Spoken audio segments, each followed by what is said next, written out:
మీలో ఈ 10 ప్రశ్నలకు సమాధానం చెప్పిన వారికి 10,000 బహుమానం. మేము సిద్ధమే పంతులు గారు. నేను కూడా సిద్ధమే అయ్యగారు. మొదటి ప్రశ్న, భూమి మీద యేసుక్రీస్తు మాత్రమే ఎందుకు దేవుడు? ఆయన పుట్టుకలోనే పరిశుద్ధత గల దేవుడు, పాపం లేని దేవుడు, మరణాన్ని గెలిచిన దేవుడు. అలాంటి దేవుణ్ణి ఒక్కరిని చూపించండి సారు, మేము కూడా వేరే దేవుణ్ణి ఆలోచిస్తాం. రెండో ప్రశ్న, యేసుక్రీస్తు తిరిగి లేచాడు అంటారు కదా, తిరిగి లేస్తే దయ్యం అంటారు కదా, దీనికి మీ సమాధానం? మరి దయ్యానికైతే ఎముకలు మాంసము ఉండవు పంతులు గారు.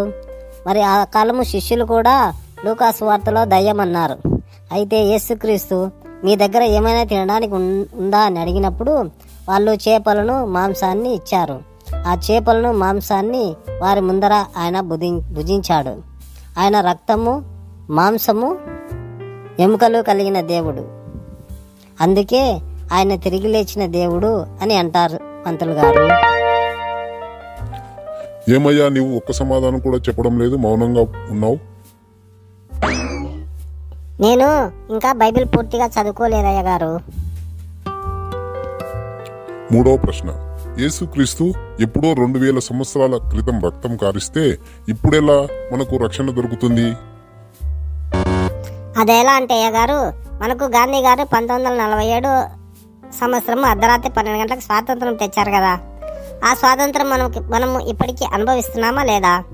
అలాగే యేసుక్రీస్తు 2000 సంవత్సరాల క్రితం రక్తం కార్చి ఆయన పాపల కోసము రక్తం కార్చాడు కాబట్టి ఆయన రక్తం వల్ల మనకు పాప క్షమాపణ దొరుకుతుంది అయ్యగారు.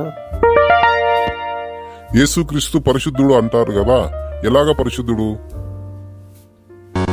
తల్లిదండ్రుల ప్రమేయం లేకుండా ఒక కన్యక గర్భాన ఆయన పరిశుద్ధినిగా జన్మించాడు కాబట్టి, ఆయన జన్మలో పరిశుద్ధత ఉంది కాబట్టి ఆయన పరిశుద్ధుడు అంటారు అయ్యగారు. క్రైస్తవులు విగ్రహ ప్రసాదం ఎందుకు తినరు? విగ్రహం అంటే మనిషి చేత తయారు చేయబడింది. విగ్రహం కన్నులుండి చూడదు, చెవులుండి వినదు, నోరుండి మాట్లాడదు, ముక్కుండి వాసన చూడదు.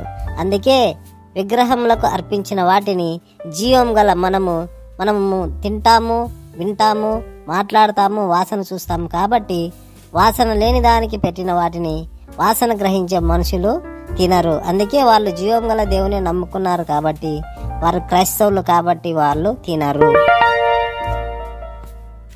ఏదేను తోటలో మంచి చెడ్డల ఫలవృక్షం దేవుడు ఎందుకు నాటించాడు? మనకు అప్పుడే పుట్టిన పిల్లలకు మంచేదో చెడేదో తెలియదు కదా అయ్యగారు. వాళ్ళ ముందు మంచి పండు పెట్టినా తింటారు, చెడ్డ పండు పెట్టినా తింటారు. అదే ఆదామును అప్పుడే దేవుడు సృష్టించాడు కాబట్టి అతనికి మంచేదో చెడేదో వారికి తెలియదు కాబట్టి మంచి చెడులను వివరించడానికి మంచి ఫలము చెడ్డ ఫలము అని దేవుడు సృష్టించి, ఇదిగో వీటిని తినచ్చు వీటిని తినకూడదని మనుషులకు జ్ఞానోదయం కలిగించడానికి మంచి చెడ్డల ఫలము దేవుడు సృష్టించాడు. భూమి మీద ఇంతమంది దేవుళ్ళు దేవతలు ఉండగా యేసుక్రీస్తు ఒక్కడు మాత్రమే ఎందుకు దేవుడు?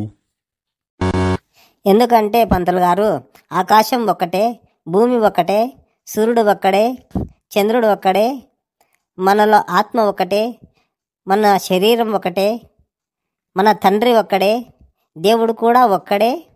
ఒక్కడైన దేవుడు ఎవరో తెలుసుకుంటే ఆ ఒక్క దేవుడే యేసుక్రీస్తు. ఎందుకంటే ఆయన ప్రపంచమంతా నలుమూలలా విస్తరించాడు కాబట్టి, ఆయన విస్తరించినట్టు ఏ దేవుడు విస్తరించలేదు కాబట్టి ఆయననే నిజమైన దేవుడు అంటారు అయ్యగారు. దేహానికి దీపం కన్ను అంటారు ఎందుకు? కన్ను తెరిస్తే వెలుగయ్యగారు, కన్ను మూస్తే చీకటయ్యగారు. మరి మన కంట్లో నలుసు పడితే మనం ఏమీ చూడలేము. అలాగే మనలో పాపం ఉంటే మనము పరలోకం చేరలేము. మన కంట్లో నలుసు పడినప్పుడు మనం ఎలా స్పష్టంగా చూడలేమో, మన హృదయంలో పాపం ఉంటే దేవుణ్ణి అంత స్పష్టంగా ఆరాధించలేము. అందుకే మన కన్ను తేటగా ఉండేటట్లు మన హృదయం కూడా తేటగా ఉండాలి. మన కంట్లో నలుసు పెడితే మనము చాలా బాధపడతాం, కానీ మన హృదయంలో పాపం ఉంటే మన మనసు ఎంతో బాధపడుతుంది అయ్యగారు. అందుకే మనము మన దేహానికి దీపం కన్ను అని దేవుడు సెలవిచ్చినాడు అయ్యగారు. మీరు బాగా ప్రిపేర్ అయ్యండి. వచ్చే వారం కఠినమైన ప్రశ్నలు ఉంటాయి. వాటికి సిద్ధపడి రండి. అప్పుడే మీకు బహుమానం. వీడియో చూసినందుకు అందరికీ నా వందనములు.